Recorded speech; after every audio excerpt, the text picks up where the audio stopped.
नमस्कार दोस्तों, welcome to number one classes. और आज हम पढ़ने वाले हैं ज्योग्राफी का चैप्टर नंबर 7। आप बोलोगे भाई यहाँ पे तो 8 लिखा हुआ है। हाँ, ये पुरानी ज्योग्राफी किताब है तो इसलिए इसमें 8 लिखा हुआ है, लेकिन अगर नई बात करोगे, नई देखोगे तो देखो यहाँ पे 6 ही लिखा हुआ है। मतलब कहीं 6 लिखा हुआ है, कहीं 8 लिखा हुआ है। मुझे भी नहीं समझ में आया क्या चक्कर है, हिंदी वाले में 6 लिखा हुआ है, इसमें 8 लिखा हुआ है। पर जो भी लिखा हुआ है, चलो हम चालू करते हैं। और कौन सा है चैप्टर आज का? आज का चैप्टर है human environment interaction, the tropical and the sub tropical region. तो ट्रॉपिकल और सब ट्रॉपिकल रीजन की हम बात करेंगे। ट्रॉपिकल रीजन हमने कल की क्लास में देखा था कि भाई जो जो हमारी धरती है, गोल गोल, ये वाला था क्या? धरती जो है, धरती जो है, ये तो पॉलिटी वाली आ गई, ज्योग्राफी आ गई। ज्योग्राफी वाली बताओ भाई। धरती जो है हमारी गोल गोल मित्रों, इस तरीके से गोल है धरती। किस तरीके से गोल है? इस तरीके से गोल है। तो इस धरती के बीच में से एक लाइन निकलती है जिसको हम बोलते हैं 0 डिग्री। 0 डिग्री, ये है, इसको बोलते हैं इक्वेटर। इसके ऊपर से एक लाइन निकलती है जिसको बोलते हैं 23.5 डिग्री नॉर्थ। इससे नीचे से लाइन निकलती है उसको बोलते हैं 23.5 डिग्री साउथ। तो ये तीन लाइन जो है ना, 23.5 ये साउथ हो गई, ये नॉर्थ हो गई, और ये 0 डिग्री हो गई। तो इनके बीच का जो ये एरिया है ना, इसको बोलते हैं ट्रॉपिकल एरिया। क्या बोलते हैं मित्रों? ट्रॉपिकल एरिया बोलते हैं इस एरिया को, जो इन लाइनों के बीच का एरिया है। अच्छा, हाँ जी। तो फिर सब ट्रॉपिकल किसको बोलते हैं? सब ट्रॉपिकल बोलते हैं मित्रों कि जो एरिया फिर इसके थोड़ा सा ऊपर की साइड में आता है, इस लाइन के ऊपर और इस लाइन के ऊपर, इनको बोलेंगे फिर हम सब ट्रॉपिकल एरिया। कौन सा एरिया बोलेंगे? सब ट्रॉपिकल एरिया। तो ये हो जाएगा सब ट्रॉपिकल एरिया। तो आज अब इन्हीं एरिया की बात करने वाले। कुछ ऐसी जगह हैं जो कि इसके बीच में स्थित है, यहाँ पे इस जगह में, यहाँ बीच में स्थित है, उसकी बात करेंगे। और फिर ऊपर बात करेंगे, यहाँ पे हमारा भारत है। हमारा भारत क्या है? हमारा भारत जो है, भारत की अगर मैं बात करूँ मित्रों, भारत की अगर मैं बात करूँ, तो भारत जो है ना हमारा प्यारा प्यारा भारत जो है, वो उसके सिस्टम कैसा है? उसका सिस्टम कुछ ऐसा है कि आधा भारत तो 23.5 डिग्री रेखा से ऊपर है और आधा भारत उससे नीचे है ना। यानी आधा भारत तो ट्रॉपिकल एरिया में आता है और आधा भारत सब ट्रॉपिकल एरिया में आता है। तो हम भारत के तो सब ट्रॉपिकल एरिया की बात करेंगे, और उसके अलावा एक देश है जिसका नाम है ब्राजील, एक कॉन्टिनेंट है जो हमने पहले पढ़ा था साउथ अमेरिका, उसके ट्रॉपिकल एरिया की बात करेंगे। और बात करेंगे कि भाई साहब ये जो एरिया है, मैंने कल की क्लास में बताया था, ये एरिया वैसे एरिया है जिनमें बहुत ज्यादा हरी हरियाली दिखती है, हरे भरी चीजें दिखती है। क्यों? क्योंकि भाई बहुत पानी है यहाँ पे, बहुत पानी है। अब बारिश होती है, एक नंबर बारिश, रोज रोज बारिश। अब पौधे को क्या चाहिए भाई? तुम पौधा लगाते हो घर पे, उसको क्या चाहिए? पानी। पानी नहीं दोगे जड़ जाएगा। खूब पानी दोगे भाई, खूब बड़ा हो जाएगा। क्या भर भर के पानी मिलता है पौधों को, और पौधे एकदम मस्त बड़े बड़े होते हैं, है ना। कहाँ पे? यहाँ पे भी। और जो अपन वो देखेंगे ट्रॉपिकल एरिया, ट्रॉपिकल एरिया जो 0 डिग्री के पास है, वहां पे भी। तो सबसे पहले देखो, इसने जो बताया है ना, जो बुक का किताब वाले ने बताया है, दो जगहों के बारे में बताया। एक तो ब्राजील अमेजोन रिवर के बारे में बताया, अमेजोन रिवर का जो बेसिन है, अमेजोन नदी का जो बेसिन है, और दूसरा गंगा ब्रह्मपुत्र नदी का जो बेसिन है। इन दोनों में एक एक एक जो है समानता क्या है? ये देखो, ये तो है साउथ अमेरिका जो हम देखेंगे अभी, ब्राजील वाला अमेजोन वाला हिस्सा। मैं तुमको ऊपर से भी लेकर चलूंगा, अंतरिक्ष में लेकर चलूंगा, वहां से देखेंगे। तो यहाँ भी देखोगे, देखो बहुत सारी नदियां हैं ना। ये जो नीले नीले दिख रहे हैं ना, ये क्या है? ये कुछ नहीं है, नदी नदी नदी नदी नदी नदी नदी नदी, चारों तरफ नदी नदी भरी पड़ी है। और भारत वाला अगर देखोगे सीन, भारत वाला सीन देखोगे तो देखो, वो तो था ब्राजील का। यहाँ पे भी देखो सेम साइज सीन है, नदियां हैं बहुत सारी बहुत सारी बहुत सारी। तो यहाँ पे क्यों ये दोनों को एक साथ पढ़ाया जा रहा है? क्योंकि यहाँ दोनों जगहों से बहुत सारी नदियां निकलती है। तो जहां से इतनी नदियां निकलती है, तो अमेरिका में क्या सीन चल रहा है, अमेरिका में कैसे लोग हैं, कैसे रहते हैं वो नदियों के आसपास, और भारत में कैसे रहते हैं, एक तरीके से तुलना कराने चाह रही है। ठीक है, सबसे पहले तुमको मैं अमेजोन लेके चलता हूँ, अमेजोन रिवर के पास लेके चलता हूँ। अमेजोन वाली वेबसाइट पे नहीं लेके चलूंगा, नहीं, वहां पे तो तुम खुद भी जा सकते हो। मैं तुमको लेके चलूंगा अमेजोन रिवर के पास में। कहाँ पे? साउथ अमेरिका में। चलो भाई, घूम के आते हैं आज, अमेजोन घूम के आते हैं। तो देखो, ये जो है ना, ये दिख रहा है तुमको? तुमको कुछ दिख रहा है क्या भाई? दिख तो रहा है, क्या दिखाना चाह रहे हो? मैं ये दिखाना चाह रहा हूँ, देखो इस पर मैं लिख भी देता हूँ कुछ। अभी जो मैंने गोला दिखाया था ना, गोला धरती का, अ, अ, अ, हम्म, जो मैंने गोल गोल धरती बनाई थी, असली धरती है ना। अभी मैं इस पर कुछ लिखूं तो तुमको ये पता चलेगा कि मैं किस ट्रॉपिकल एरिया की बात कर रहा हूं। तो मैं ट्रॉपिकल एरिया की जो बात कर रहा था ना, वो ट्रॉपिकल एरिया कौन सा है मित्रों? देखो, ये तो है इक्वेटर वाली लाइन, यानी 0 डिग्री दिख रही है तुमको? हाँ, ये तो 0 डिग्री इक्वेटर है। ये है अपनी 23.5 डिग्री नॉर्थ, यानी कि ट्रॉपिक ऑफ कैंसर। और ये है 23.5 डिग्री साउथ, यानी ट्रॉपिक ऑफ कैप्रिकॉन। तो ये तो 0 डिग्री हो गई। ये 23.5 डिग्री नॉर्थ हो गई, और ये 23.5 डिग्री साउथ हो गई। मैंने दिखाया था अभी मैप में, असली असली अर्थ पे भी दिखा दिया। तो इसके बीच का जो एरिया होगा ना, उसको हम बोलेंगे क्या, इक्वेटोरियल रीजन, उष्ण कटिबंधीय क्षेत्र। इसको उष्ण कटिबंधीय क्षेत्र हम क्यों बोलते हैं मित्रों, इस एरिया को उष्ण कटिबंधीय क्षेत्र क्यों बोलते हैं, क्योंकि ये वाला जो एरिया होता है ना, उसके सामने होता है सूर्यदेव। क्या होता है भाई, सूर्यदेव। मान लो यहाँ पे सूर्यदेव है, ये, ओ भाई रुक जा, ये मान लो ये सूर्यदेव है, ये सूर्यदेव है भाई, ये सूर्यदेव, ठीक है। ढंग से नहीं बना, थोड़ा सा बैग कहाँ से होता है, ये सूर्यदेव है, ठीक है। अब मुझे ये बात बताओ, सूर्यदेव इस तरीके से है, तो देखो सबसे ज्यादा रोशनी सूर्यदेव की कहाँ पड़ेगी, यहाँ पड़ेगी ना। देखो यहाँ पे सबसे ज्यादा रोशनी पड़ेगी इस एरिया पे। लेकिन जैसे जैसे फिर ऊपर रोशनी पड़ेगी, तो देखो ये धरती यूं झुक रही है, यूं झुक रही है, तो यहाँ पे ये इसको ज्यादा दूर चलना पड़ेगा, और करूंगा तो और ज्यादा दूर चलना पड़ेगा, रोशनी को और ज्यादा दूर चलना पड़ेगा। धरती टेढ़ी हो रही है, और मैंने बताया कि अगर रोशनी टेढ़ी हो जाती है तो उसका पावर कम हो जाता है, यानी गर्मी कम हो जाती है। तो सबसे ज्यादा गर्मी सूरज यहीं पे डालेगा, तो यहाँ पे खूब गर्मी होती है। और क्योंकि इस धरती पे क्या है भाई, धरती पे क्या है, देखो चलो चलते हैं वहां पे, फिर से अर्थ पे चलते हैं। और डिस्कार्ड, धरती पे क्या है, देखो इस रीजन में आसपास में, इक्वेटोरियल रीजन के आसपास क्या दिखेगा तुमको, पानी पानी दिख रहा है ना समुद्र का। तो सूरज की गर्मी इस पानी को भाई उकालती है, जैसे हम उकालते हैं चाय बनाने से पहले, चाय पत्ती डालने से पहले पानी को, और वो पानी गुल गुल गुल गुल करता है और उसमें से भाप निकलती है। वैसे ये समझो कि पूरा का पूरा समुद्र उकल रहा है सूरज की गर्मी से, और ये समुद्र उकल के फिर इसकी भाप ऊपर जाती है, वो बादल बनाती है, और फिर बारिश होती है, रोज बारिश होती है इस एरिया में। इसलिए इस एरिया में एकदम हरा भरा सिस्टम दिखेगा। तो जो अमेजोन रिवर बेसिन की हम बात करने वाले हैं ना, वो यहाँ पे है, देखो इस पे, साउथ अमेरिका, ये भाई साउथ अमेरिका। कहाँ पे आ गए हम, देखो हमारा भारत था यहाँ पे, ये था हमारा भारत, ठीक है, ये था हमारा भारत। अब हम इधर चले भारत से, किस साइड में चले भारत से, वेस्ट साइड में चले, भारत के वेस्ट साइड में चले, अफ्रीका आया, फिर अफ्रीका के बाद में अमेरिका आया, और साउथ अमेरिका में चले हम। और साउथ अमेरिका में हमको मिला अमेजोन रिवर बेसिन। देखो ये ऊपर से तुमको थोड़ा थोड़ा लग रहा है, अभी मैं पास लेकर चलूंगा तुमको पता चलेगा। तो यहाँ पे ऊपर ऊपर वाला जो एकदम डार्क ग्रीन आपको दिख रहा है ना, साउथ अमेरिका में डार्क ग्रीन क्षेत्र, एकदम गहरा हरा जो क्षेत्र दिख रहा है, ये अमेजोन रिवर बेसिन है। ये भाई इतना गहरा क्यों दिख रहा है, ये बीच वाला हिस्सा दिख रहा है तुमको, इस वाले ऊपर वाले हिस्से की बात कर रहा हूँ, ऊपर वाले की, एकदम हरा दिख रहा है। और नीचे वाला देखो ये इतना हरा नहीं है, क्यों, क्योंकि भाई ऊपर से अमेजोन नदी बहती है, और उसके साथ में उसकी सहायक नदियां बहती है, यानी अमेजोन रिवर और उसकी ट्रिब्यूटरी जो रिवर से वो बहती है। तो इतना पानी है भाई, इतना पानी है कि पौधे धाप जाते हैं एकदम पानी पी पी के, पानी पी ले पानी आड़ी, पानी प्या दे। तो वो अमेजोन रिवर सबको पानी पाती चलती है, क्यों, क्योंकि वो पानी आड़ी है, उसके पास इतना पानी है कि वो सबको पानी पिलाती है। तो भाई अमेजोन रिवर पानी लाती कहाँ से, इतना पानी कहाँ से लाती है, देखो कहाँ से स्टार्ट हो रही है अमेजोन रिवर। भाई तुमको मैं बताऊं अमेजोन रिवर कहाँ से स्टार्ट हो रही है, let me tell you my dear friends. ऐसी ज्योग्राफी जिंदगी में नहीं पढ़ोगे तुम, नक्शे सब दिखाते हैं, मैं एक एक चीज दिखाता हूँ तुमको हकीकत में, है ना। तो अमेजोन रिवर जो है ना भाई, वो इधर से चालू होती है, इधर से चलती है, ऐसे इतनी इतनी इतनी इतनी चलती चलती चलती चलती, और इधर के समुद्र में गिरती है। ओ भाई उधर से चालू हुई, इधर के समुद्र में गिरी, हाँ।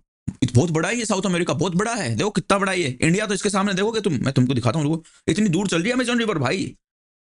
रुकना 2 मिनट, इंडिया दिखाता हूँ तुमको समझ में आए कि साउथ अमेरिका जो ये चौड़ाई है ये कितनी ज्यादा है। देखो ये साउथ अमेरिका की चौड़ाई है। अब मैं देखो बिना जूम आउट किए चलता हूँ इंडिया में, और तुमको इंडिया की चौड़ाई दिखाता हूँ। देखो ये देखो इंडिया की चौड़ाई कितनी सी है, इतनी सी है भाई, उसकी इतनी थी। तो इतनी चौड़ाई तक नदी स्टार्ट से चालू होकर पूरी वहां तक जा रही है। तो भाई तुम समझ सकते हो कितना पानी लाती है नदी, है ना। देखो ये भाई इतना चौड़ा है, बहुत चौड़ा है ये, 2 इंडिया आ जाएंगे इसमें, इतना चौड़ा है। यानी इंडिया के मान लो कोई उस साइड से शुरू होकर नदी उस साइड तक जाए, इतनी लंबी नदी। तो भाई अमेजोन नदी बहुत लंबी है, तो इसमें बहुत पानी है।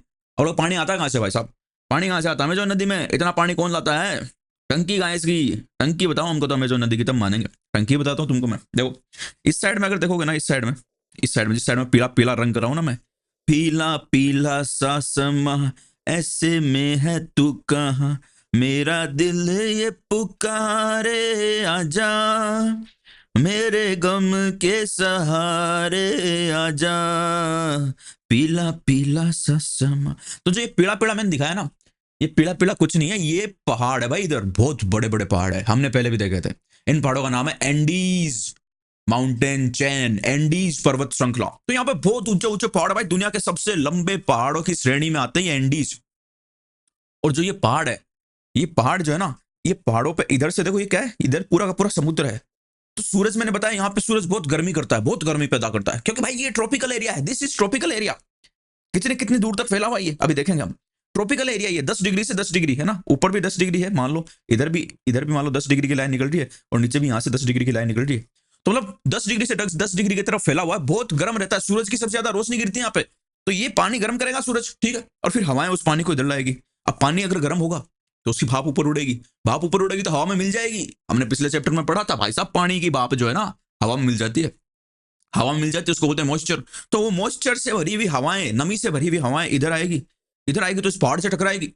ओ भाई पहाड़ से टकराएगी तो हमने एक एक एक वर्षा पढ़ी थी, एक रेन के टाइप को पढ़ा था, पिछली क्लास से नहीं देखी, जाके देखना, ऐसे मत देखना, इधर ऐसे उठ मुंह उठा के मत आ जाना यहाँ पे, पढ़ाई चल रही है, यहाँ पे मजाक नहीं चल रहा।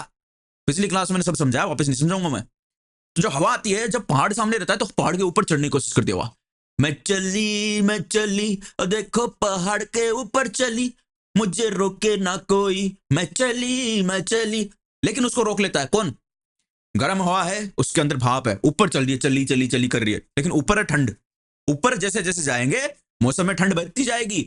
तो जो भाप थी वो जब गर्म थी तभी तो वो ऊपर जा पा रही थी, लेकिन ऊपर वो ठंडी होगी, ठंडी होगी तो क्या होगा उसका, उसको कन्वर्ट होगी किसमें, पानी में। किसमें कन्वर्ट होगी? पानी में। किसमें होगी? पानी में। पानी में आग लगा दे, आग लगा दे। तो ऊपर चढ़ के उन पहाड़ों पे बारिश होगी खूब सारी। क्या होगी मित्रों? क्या होगी? पहाड़ों पे बारिश होगी खूब सारी, और उस बारिश से वो पहाड़ भर जाएंगे पानी से एकदम, और फिर उन पहाड़ों में से निकलेगी नदियां, तो पहाड़ों में स्टोर हो जाएगा। इतने सारे पहाड़ है कि वहां कहां कहां पे पानी स्टोर हो जाएगा हमको भी नहीं पता चलेगा। और फिर उस पहाड़ों से बारिश निकल के आएगी एंडीज से, और पूरी ये नदी जो है ऐसे चलती चलती चलती चलती पूरी नदी ऐसे, देखो बहुत सारी नदियां इस टाइम, बहुत सारी नदियां निकलती है, ये नदी पूरा बन जाएगा, अमेजोन रिवर सिस्टम बन जाएगा। तो भाई तुम बोल ही रहे हो, तुम हमको दिखा भी दो ना पहाड़ कैसे दिखते हैं, अभी दिखाता हूँ मैं तुमको। तो मैंने बताया था इस साइड में पहाड़ है, मैं झूठ तो नहीं बोला ना, चलो देख लेते हैं, क्योंकि मैं झूठ नहीं बोलता। अरे ये लाइन हटा दो मुझे, देखो कई जगह तो बर्फ भी जमी हुई है। अच्छा,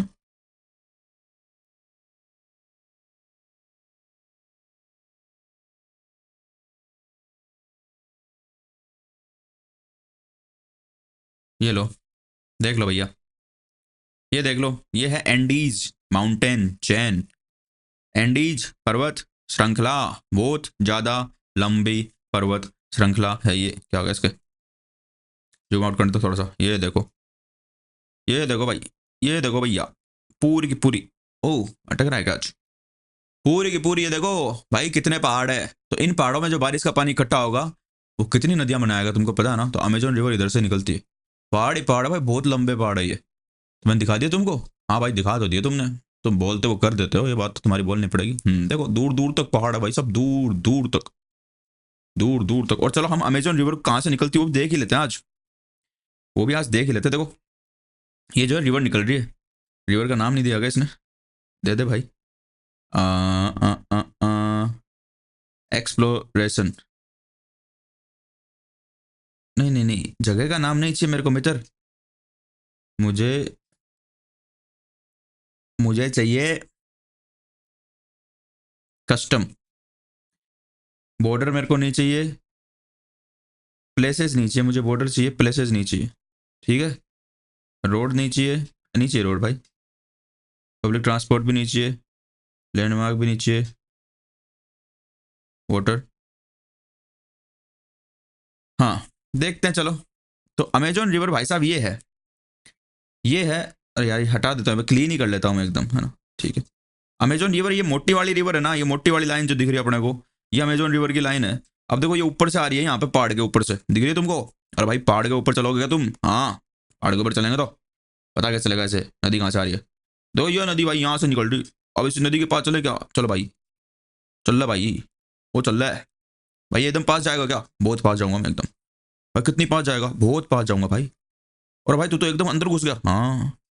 और भाई साहब ये इतनी इतनी बड़ी नदी है, जो ऊपर से छोटी सी दिख रही थी इतनी बड़ी है, हाँ। अब तुमको इस साइड में जो हरे हरे दिख रहे हैं ना मित्रों, हरे हरे हरे हरे तुमको जो दिख रहे हैं, ये पेड़ है, ये इतने बड़े बड़े पेड़ है कि हम इनके सामने छोटे छोटे लगेंगे आदमी। तो तुम समझ सकते हो कि ये नदी कितनी बड़ी होगी, ये नदी कितनी बड़ी होगी, ये नदी कितनी बड़ी होगी।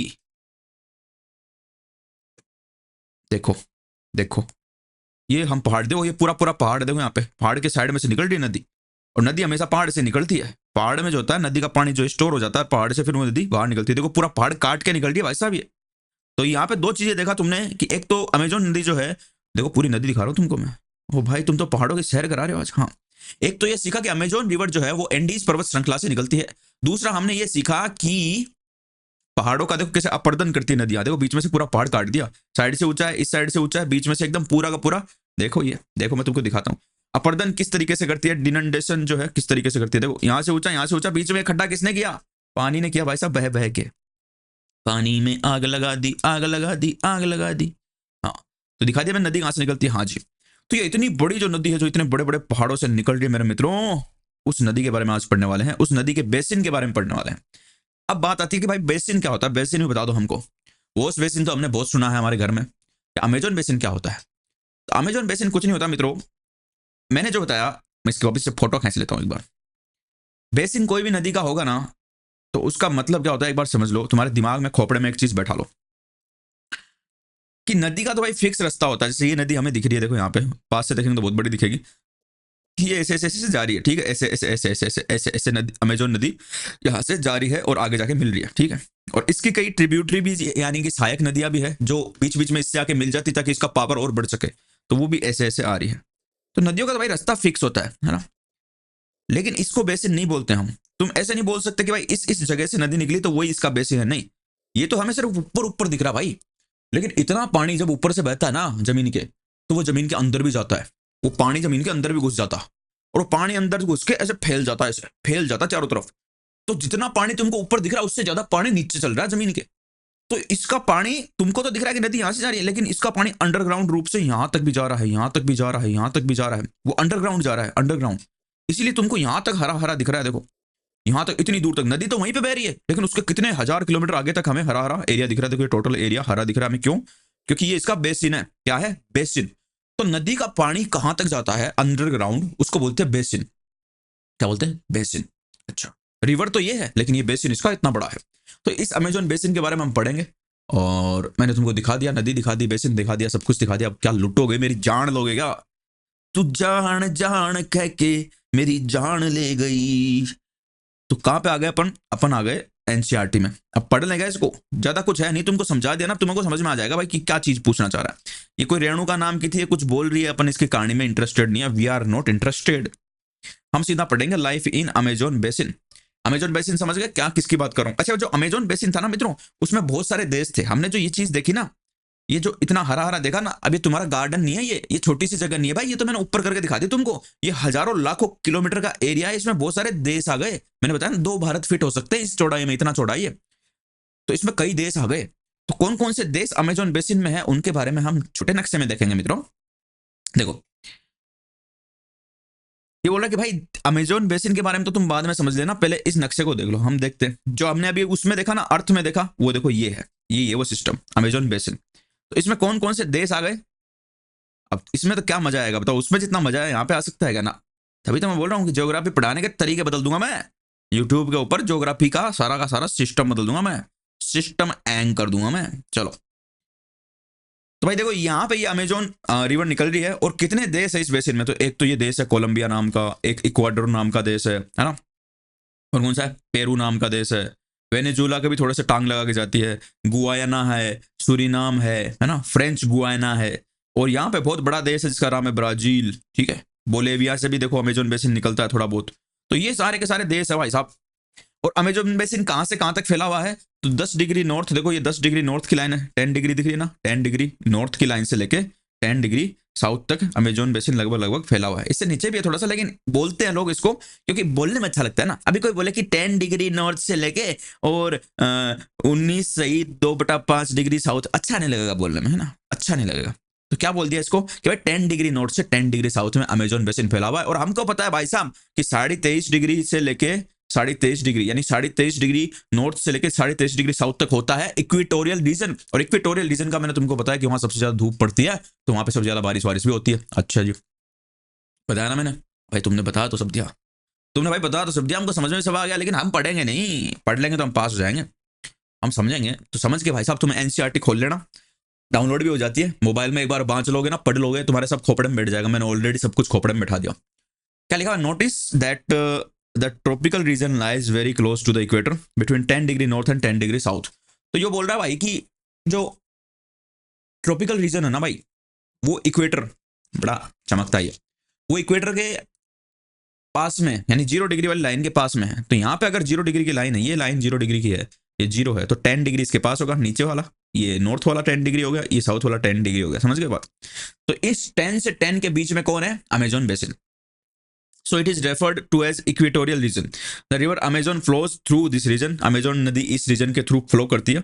Notice how it flows from the mountain to the west and reaches the Atlantic Ocean to the east. हमने बता दिया भाई, नोटिस क्या करना है। मैंने इनको ले गया, इन सबको ले जाके दिखा दिया माउंटेन में कहाँ से निकल रही है नदी, कैसे कटाव कर रही है वहां पे, और वहां से निकल के उधर ओशन में जा रही है, समुद्र में जाके गिर रही है। तो इसने एक चीज और बताई कि भाई the place where river flows into another body of water is called the river's mouth. यानी कि पहाड़ से तो नदी खुद निकल रही है, कोई दिक्कत नहीं है, लेकिन यहाँ पे खुद पानी है समुद्र में। अब वो लास्ट में जाके समुद्र में गिर रही है। कहाँ में गिर रही है मित्रों? समुद्र के अंदर गिर रही है क्या नदी? ये समुद्र का पानी यहाँ से स्टार्ट हो गया, अब नदी का पानी समुद्र में गिर रहा है। तो ये बोल रहा है कि जहां पे भी एक बॉडी ऑफ वाटर यानी नदी, जैसे नदी हो गई है ना, वो दूसरी बॉडी ऑफ वाटर यानी कि समुद्र में गिरती है, मिलती है, तो जहां पे उनका मिलन होता है ना, जहां मिलन की है बात और जहां मिलन होगा उसको कहेंगे हम माउथ। क्या कहेंगे? माउथ, यानी मुख। मुख जिसको हम मुहाना भी बोलते हैं। तो बोलते हैं ना रिवर का माउथ। तो माउथ का मतलब यही हुआ कि जहां पे दूसरी बॉडी ऑफ वाटर से वो मिल रही है, जहां पे समुद्र और नदी का मिलन हो रहा है। जन्म जन्म का साथ है हमारा तुम्हारा, ऐसा कौन बोल रहे? नदी और समुद्र बोल रहे हैं, क्योंकि वो जन्म जन्म से मिल रहे हैं। तो जहां वो मिल रहे हैं उसको बोलेंगे माउथ, यानी कि मुहाना। Numerous tributaries join the Amazon River to form the Amazon Basin. The river basin drains portion of Brazil, part of Peru, Bolivia, Ecuador, Colombia, and a small part of Venezuela. तो ये बोल रहा है कि बहुत सारी नदियां आके जुड़ जाती है, जैसे हमको दिख भी रही है, देखो इतनी सारी नदियां आके मिल रही है अमेजोन रिवर में, और इसका पावर और बढ़ जाता है। और कौन कौन सी जगहें हैं जिनको ये नदी पानी पहुंचाती है? जो ड्रेन, ये मतलब क्या लिख रहा है? Basin drain, river basin drain. Drain का मतलब जहां जहां इसका पानी पहुंचता है, जिसमें बताया ना अंडरग्राउंड पानी जाता है, फैल जाता है चारों तरफ। तुमको नदी तो ऊपर से दिख रही है क्या ना, इतनी सी दूर में तो बह रही है नदी, लेकिन अंदर से बहुत पानी है भाई, जमीन के अंदर बहुत हजारों किलोमीटर दूर तक जा रहा। तो जो ये रिवर बेसिन है, ये किस किस देशों को पानी पहुंचाता है? ब्राजील में इसका पानी पहुंच जाता है, पेरू में पहुंच जाता है, इक्वाडोर में पहुंच जाता है, बोलीविया में पहुंच जाता है, कोलंबिया में पहुंच जाता है, और वेनेजुएला भी मैंने देखा था, नीचे बताया था कि वेनेजुएला भी थोड़ा थोड़ा इससे टच करता है। देखो ये यहाँ पे थोड़ा सा ये है ना, थोड़ा सा पहुंचता है, लेकिन थोड़ा सा वेनेजुएला में पहुंच जाता है। तो इन सारे देशों में पहुंच जाता है। और हमको ये भी देख लेना चाहिए कि इसने पूछा है यहाँ पे, name the countries of the basin through which the equator pass. Equator क्या होता है मित्रों? इक्वेटर होता है 0 डिग्री की लाइन। तो चलो इस नक्शे में देख के हम ये भी समझ लेते हैं कि 0 डिग्री जो है वो साउथ अमेरिका के कौन कौन से देशों से निकलती है। कई बार पूछ लेता है भाई एग्जाम में कि उन उन देशों के नाम बताओ जहां से साउथ अमेरिका में 0 डिग्री की लाइन निकलती है। तो ये है भाई 0 डिग्री की लाइन, ये आ रही है, ये आ गई। ले चली मैं तो 0 डिग्री चली। तो इसको मैं बराबर मिला दूं क्या? मिला दो भाई। तो देखो कौन कौन से देश से निकल रही है ये। इधर से बात करें ये वेस्ट है, ये ईस्ट है, ठीक है। तो वेस्ट से बात करें तो इक्वाडोर से निकली, लिख लेना, इक्वाडोर से निकली। फिर कोलंबिया में घुसी, कोलंबिया। फिर कोलंबिया के बाद अगला देश कौन सा आया मित्रों? अगला देश कौन सा आया? पेरू से भी निकली क्या? पेरू से निकली पहले, है ना। इक्वाडोर, पेरू, मेरे को एकदम एग्जैक्ट देखने तो रुको। पेरू से निकल रही है क्या? मैंने लाइन हाथ से खींची भाई। 0 डिग्री देखने दो। एक्सप्लोरेशन, ठीक है, और ग्रिड लाइन, ठीक है, और ये इक्वेटर है, ये इक्वेटर है। कोलंबिया से निकली यहाँ पे, इक्वाडोर से निकली, फिर पेरू से निकल रही है क्या? पेरू से निकल रही है क्या? नहीं निकल रही है मित्रों। देखो ये छोटे से, अरे भैया एकदम छोटी सी दूरी से रह गया है पेरू, और पेरू से इक्वेटर नहीं निकली है। तो भाई दिखती तो है, बुलाती तो है, पर जाने का नहीं। दिखती तो है कि इक्वेटर पेरू से निकल रही है। देखो पेरू जो देश है वो नीचे है, दिख रही है ऊपर से तो ऐसा कि निकल रही होगी, लेकिन नहीं, पेरू से इक्वेटर नहीं निकल रही है। अच्छा जी, हाँ। तो कहाँ से निकल रही है? कोलंबिया से निकल, इक्वाडोर से निकल रही है, कोलंबिया से निकल रही है। उसके बाद ब्राजील से निकल रही है, ब्राजील, ये वाला ब्राजील है, ब्राजील, ये ब्राजील से निकल रही है, और फिर वो आगे सीधा सीधा जाके समुद्र में घुस जा रही है। तो कहाँ से निकला? इक्वाडोर, कोलंबिया और ब्राजील से निकल रही है। क्या क्या निकल रही है मित्रों? इक्वाडोर, कोलंबिया और ब्राजील से निकल रही है। इक्वेटर पेरू से नहीं निकलती है। देखो लगता है यहाँ पे ऐसा लग रहा है तुमको निकलेगी, लेकिन ऊपर से निकल जाती है थोड़ा। ये गाना बहुत सुनते थे ब्राजील, जब छोटे थे, समझ में कुछ आता नहीं था अंग्रेजी का, तो बस यही सुनते थे, ब्राजील। ये भी नहीं पता था ब्राजील बोल रहा है, हम उसको बोलते थे छोटे थे राजी। उसके बाद समझ में आया कि वो ब्राजील बोल रही थी। कई चीजें बहुत लेट समझ आती है। तो भाई ये देख लिया हमने कि 0 डिग्री कहाँ से गुजरती है, अमेजोन बेसिन कितना फैला हुआ है, और अमेजोन बेसिन में जाके देख लिया हमने कि पहाड़ों से कहाँ से निकलती है। अब थोड़ा सा इसके क्लाइमेट के बारे में बात करेंगे, थोड़े से इसके रेन फॉरेस्ट यानी इसके जंगलों के बारे में बात करेंगे, थोड़े से इसके चिड़ी कागले पंछियों के बारे में, जानवरों के बारे में बात करेंगे, और थोड़ी सी बात करेंगे कि वहाँ पे जो लोग रहते हैं वो क्या क्या करते हैं मित्रों। और ये बात करते हुए हम ब्राजील को सल्टा देंगे, है ना, फिर हम गंगा पुत्र पे आ जाएंगे। तो चलो देखते हैं। क्लाइमेट की बात करें तो भाई मैंने तुमको क्या बताया अभी, एक नॉर्मल कॉमन सेंस मेरे मित्रों अगर तुम लगाओगे तुमको पता चल जाएगा। मैं बता, इक्वेटोरियल रीजन में बहुत गर्मी पड़ती है और वहां पे पानी भी है। और भाई साहब पानी और गर्मी को मिला दोगे तो क्या बन जाएगी, भाप बन जाएगी। यानी वहां के क्लाइमेट में भाप ही भाप रहती है। हाँ, भाप किसको बोलते हैं, ह्यूमिड, ह्यूमिडिटी, ज्यादा भाप होती है उसको क्या बोलते हैं, ह्यूमिडिटी। भाप वाले वातावरण को क्या बोलते हैं, ह्यूमिड। ह्यूमिड का मतलब गीला गीला है समा। कई बार नहीं होती बारिश होने के बाद धूप पड़ती है, पसीने भी नहीं आते, जैसे उमस, उमस जिसको बोलते हैं मित्रों, उमस। उमस बहुत बुरी होती है भाई साहब, बहुत बुरी। मेरे को सारे मौसमों में जो सबसे बुरा मौसम लगता है वो लगता है उमस का। गर्मी भी कैसे से सहन कर ले आदमी, सर्दी भी कैसे से सहन कर ले, उमस भाई साहब ऐसी होती है हवा निकाल देती है। यहाँ पे यही वातावरण रहता है उमस वाला, क्यों, गर्मी पड़ रही है, पानी नीचे है, पानी भाप बन के सारे दिन पूरे साल उमस वाला वातावरण रहता है। दिन में तो उमस रहेगी, बारिश भी हो जाएगी, और टेम्परेचर भी ज्यादा रहेगा क्योंकि सूरज चमक रहा है। और रात को भी वो भाप जो बनी थी, वो भाप जो बनी थी वो रात को भी वातावरण में फैली भी रहेगी, रात को भी उमस उमस वाला वातावरण रहेगा, ह्यूमिड क्लाइमेट रहेगा। और क्लाइमेट किसको बोलते हैं, क्लाइमेट बोलते हैं जलवायु को। और जलवायु जो होती है वो मौसम नहीं होता है ना, मौसम तो बोलते हैं वेदर को। वेदर तो हर 2-4 महीने में बदलता रहता है। क्लाइमेट जो होता है वो एक तरीके का परमानेंट चीज होती है। तो वहां के परमानेंट क्लाइमेट है ये कि वहां पे उमस भरा ह्यूमिड इन्वायरमेंट रहता है। जैसे तुम भी कभी कभी जाते होगे, कोई नहा के आया है सर्दियों में, सर्दी में ठंड पड़ रहती है ना, एकदम ठंड लगती है। लेकिन कोई अभी अभी नहा के आया, जस्ट बाथरूम का गेट बंद है, बाथरूम पैक है, तुम अंदर घुसोगे तो तुमको ऐसे गर्मी सी लगेगी। क्यों, क्योंकि वो भाप जो है वो अंदर अंदर फैली हुई है उस बाथरूम के, तुमको ठंड में भी गर्मी का एहसास दिलाएगी। तो उसी तरीके से यहाँ पे भी रात को गर्मी का एहसास मिलता रहता है, क्योंकि यहाँ पे भी वो भाप, उमस, वो ह्यूमिड, बहुत बेकार वातावरण होता है वो। तो भाई सबसे बुरा होता है वो, आदमी के रहने के लिए बहुत बहुत समस्या होती है। वहां पे रहने वाले रह सकते हैं, मेरे जैसे तो नहीं रह सकते। तो क्या लिख रहा है, Amazon basin stretches directly on the equator and it's characterised by hot and wet climate throughout the year. पूरे साल गर्म और गीला गीला रहता है सब कुछ, मतलब पहनोगे नहीं कपड़े गीले हो जाएंगे। वो day and nights are almost equally hot and humid, दिन में भी वही सिस्टम, रात में भी वही सिस्टम। अच्छा, जहाँ पे वहां पे जाओगे ना, यहाँ पे कूलर वूलर काम नहीं करते। जो भी ह्यूमिड इन्वायरमेंट होता है ना, वहाँ कूलर काम नहीं करते, वहाँ पे एसी ही काम करती है सिर्फ और सिर्फ। जो हमारे भी नीचे जाओगे ना साउथ में, जो कोस्टल एरिया है, चेन्नई वाले, तमिलनाडु वाले, वहाँ पे भी ह्यूमिड इन्वायरमेंट मिलेगा, जहाँ पे पानी होता है, और जो जहाँ पे सूरज ज्यादा चमकता है वहाँ पे यही मिलेगा भाप। द स्किन फील्स स्टिकी, एकदम चिप चिपी लगती है ऐसे, होता है कोगली मोगली मोक्स, वहां पे करते रहो आराम से पूरे दिन कोगली मोगली मोक्स, क्योंकि चिपचिपी रहती है। It rains almost every day, रोज बारिश होती है, डेली। भाई तुम, मैं तो भाई रोज रोज बारिश हो जाए परेशान हो जाता हूँ मैं तो।